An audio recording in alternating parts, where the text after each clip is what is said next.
Priatelia, ako je už zvykom, pri každom športe sa ja ako Lomidrevo nechám nahovoriť na to, aby som splnil nejakú zaujímavú výzvu alebo challenge. Kubo, prosím ťa, prezraď mi, čo si pre mňa vymyslel vo vašom parku? Ideš na to, ideš backflip, ideš Webster, To je z jednej to nohy. je z jednej dopredu a potom ideš running gainer, to je v podstate z tej jednej nohy dozadu.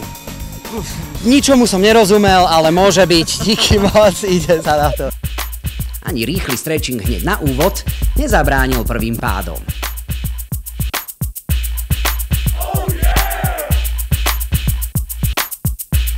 Prvá úloha bolo, povedzme si to tak zrozumiteľne, salto dozadu.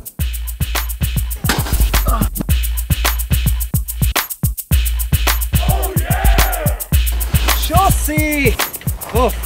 Dobre, Tak, to by sa dalo. A teraz ideme na to ťažšie. ideš na to.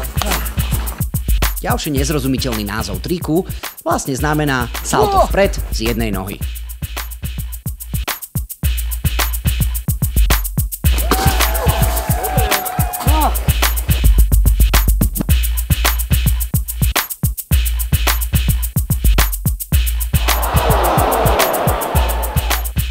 Teraz ideme na horšiu vec. Najťažší trik je salto dozadu z jednej nohy a ako môžete vidieť, kvalitne som si to odpadal.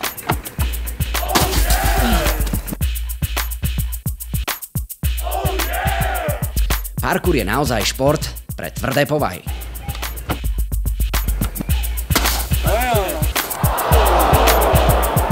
Po nervóznom začiatku, kde nemohli chýbať pády a modriny, som to nakoniec ako tak zvládol. Asi predsa len platí heslo, bez práce nie sú koláče. Veru, bez tvrdej driny a tréningu ťažko príde zlepšenie.